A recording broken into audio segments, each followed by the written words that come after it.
to Mid-American Eats. I'm your host, Chef Eric Olson, and on this show, we're going to be doing some mighty divine swine. First recipe we're going to be working on is some BLT Bruschetta. The next one we're going to work on is a beer-braised pork shoulder. I got my pork from South Pork Ranch, and it is dynamite, red wattle pigs, and we'll get into that. And then we're going to end up with some pork candy and vanilla ice cream. Yep, I said it, pork candy and vanilla ice cream. So come on back and join me here on Mid-American Eats. Welcome back to Mid-American Eats. We're going to start out with the BLT Bruschetta. First thing I'm going to do is cream some garlic, okay? Just taking the ends off, and then I'm going to split the garlic right down the center like this. I'll do it again, please. No problem. All right, we're going to go ahead and we're going to cream some garlic. I'm just going to take the end off here. I'm going to split it right down the center. And I'm going to turn my knife around, okay? And I'm going to roll down through this garlic. Really, really getting it mashed up here. And then I'm going to run back this way on the garlic. And here it is. Here's my secret. Got a little kosher salt right on the board. All right. What we're going to do with it is we're going to use that as an abrasive, kind of like sandpaper.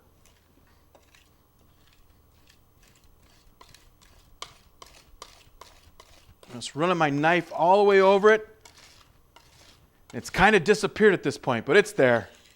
There it is, right here. Okay? We're going to put that in our mixing bowl. All right?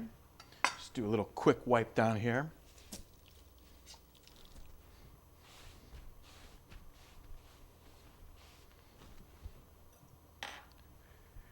Here's a little trick I like to use. We're going to make a little bonnet.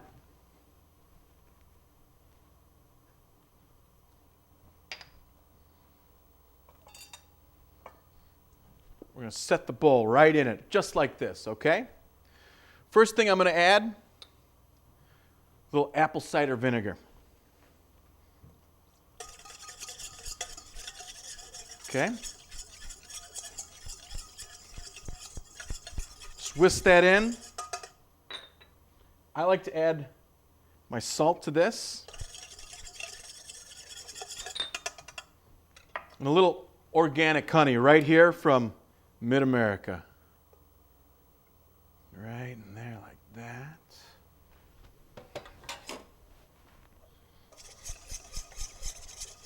We want to get that honey dissolved in here. Make sure it's all incorporated. Make sure that your salt's also dissolved. That's why I haven't added the oil yet. If you go ahead and you add the oil ahead of time and try to put everything in, it just won't dissolve.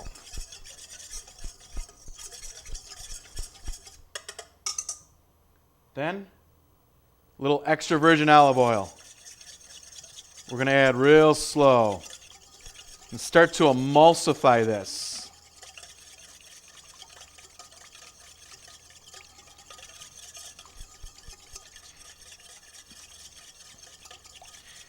You want to add it real slow. You don't want to hurry this. You want this to be a nice emulsification. What's an emulsification? It's two liquids that normally don't want to play nice together that get paired up. Okay, there we go. That looks good right there. One last ingredient. It's BLT, right? When you think BLT, what do you think for the bread? A little bit of mayonnaise, right? Do yourself a favor. Don't take any shortcuts here. No sandwich spreads. Real mayonnaise. We're going to whisk that right into the emulsification that we already did.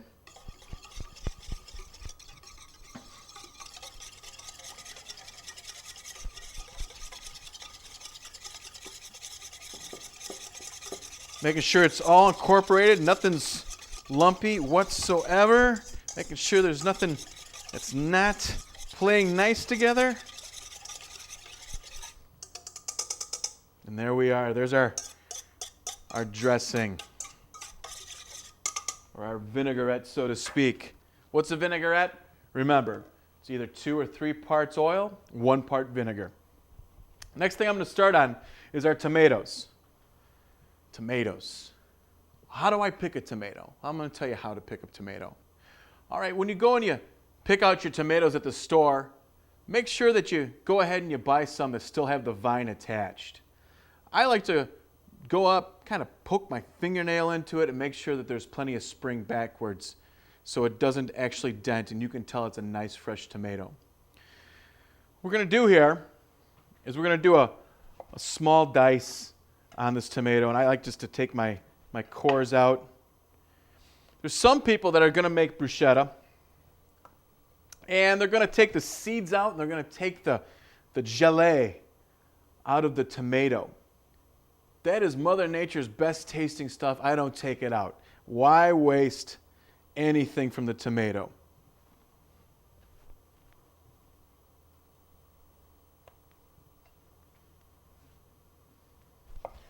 Just cutting them here.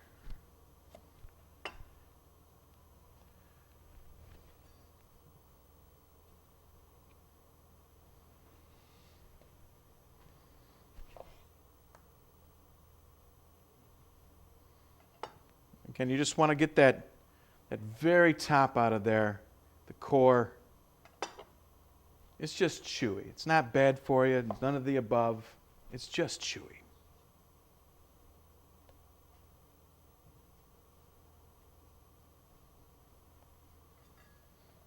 So there we are. First thing I'm going to do is take a nice side swipe on these. All right? Using my palm flat against the tomato and making sure that my knife never leaves sight.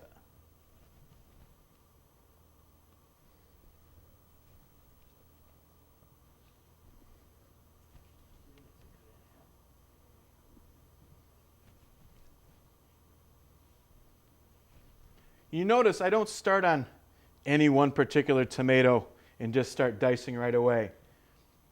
Mr. Ford came up with a great idea, an assembly line, and it helps you keep organized. So here we go.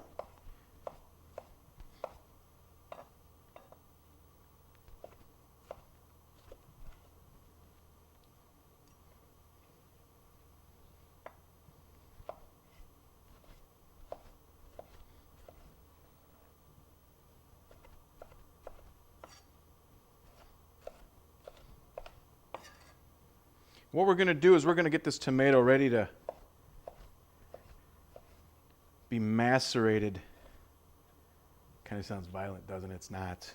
It means to marinate in our vinaigrette while we're cooking our divine swine, our bacon. Just dicing along. Again, I'm not going to take the seeds out. I'm not going to take the skin off.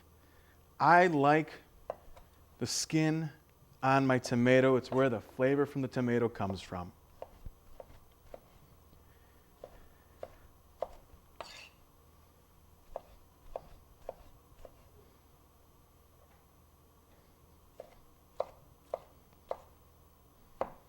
Just taking our time getting this ready. If you want,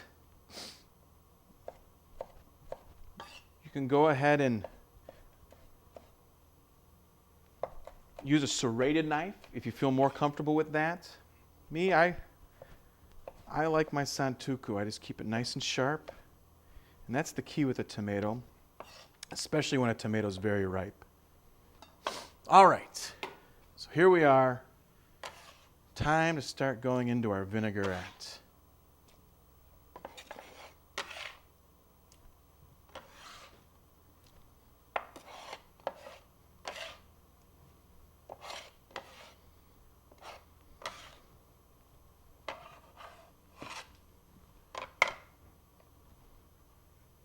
Grab a spoon here.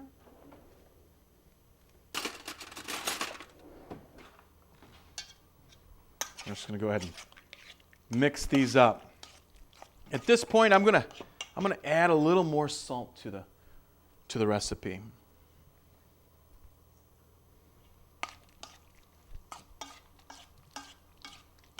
This is nice and cold right now, so we're going to let this sit to the side, macerate a little bit.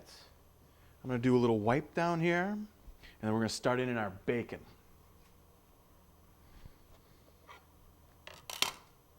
Oh, get you in there.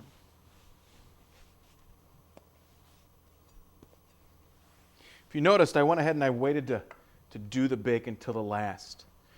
The reason being, I don't want to contaminate the whole board, okay?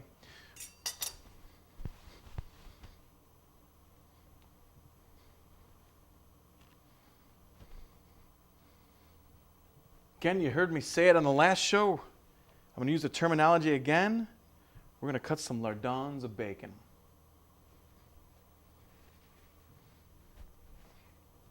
Now, if you have a hard time cutting this, go ahead and make sure you go ahead and put it in the freezer, and it will cooperate real nice for you.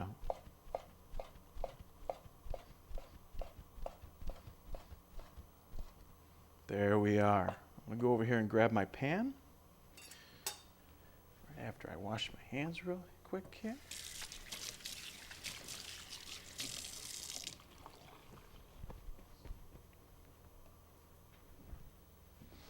Nice hot pan. We've been through this before. We already talked about it in the past. We want to make sure the pan is nice and hot before we put it in the product into the pan. This is a non-stick pan, but if it wasn't, it would be very key.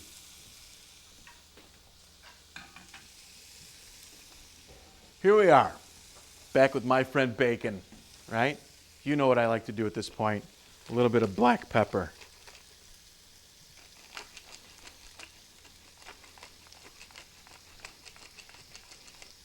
Right on there. And we're going to brown this up.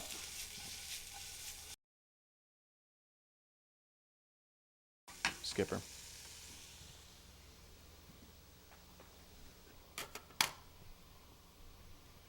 All right, we got our bacon browning over here.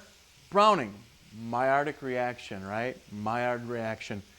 What it is it's the proteins on the outside going ahead and cooking along. It's non-enzymatic. And what I mean by that is when you go ahead and you leave a banana out on the counter after it's been peeled, it'll brown. That's enzymatic. This is non-enzymatic.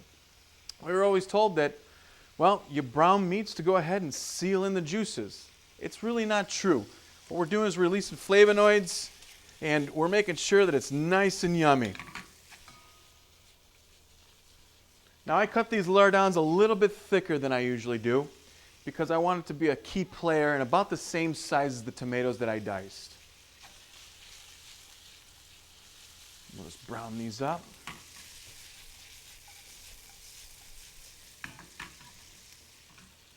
So bacon, what's bacon?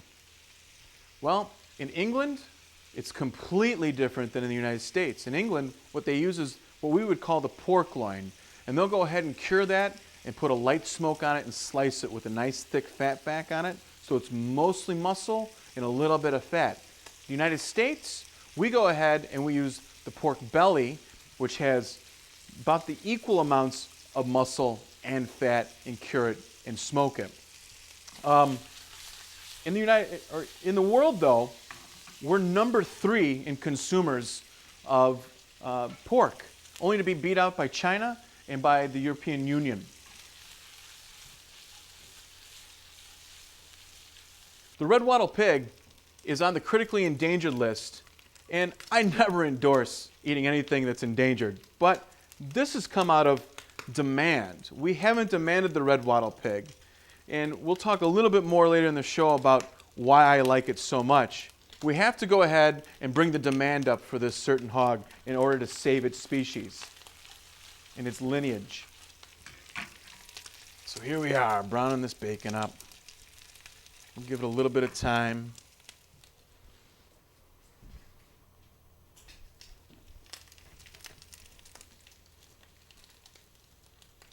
I like to keep the work area clean. With bacon, you're always going to get a little bit of splatter back. But I like to keep it rolling also. I want to make sure this cooks even, so make sure you choose the right size pan for it. If you don't have the right size pan, if it's too much bacon in too small of an area, you're not going to get a nice browning out of it. So you'd rather have too much area than not enough when it comes to bacon. So here we are. Bacon is nice and browned up. Rendered out most of the fat from it. And we're just going to take it right to the plate over here and make sure we drain it off nice, okay?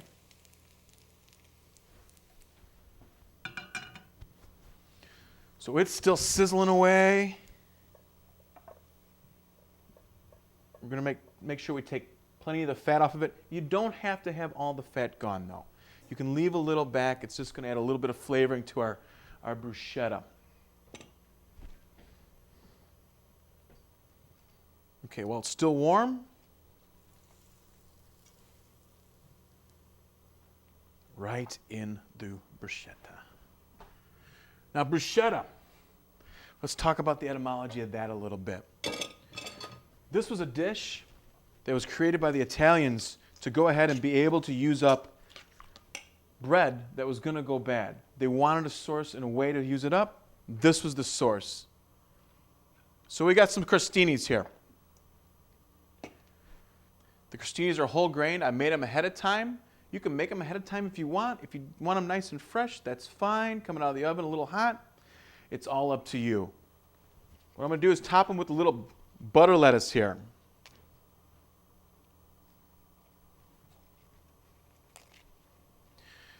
This is nice, organically grown, wholesome butter lettuce. Then, to top this, what I want to do is I want to get a little tomato and the bacon and bring it right up against the sides here. Just right on top of the bread. Just drain it off just a little bit.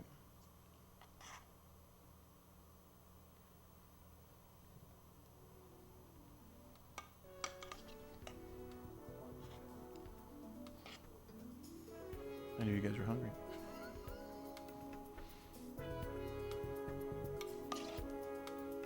Just draining it off just a little bit here.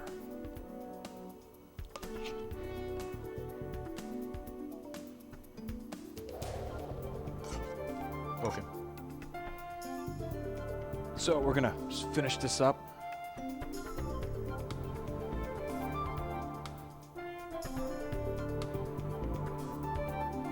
BLT Bruschetta. Here you are. Okay, don't go anywhere.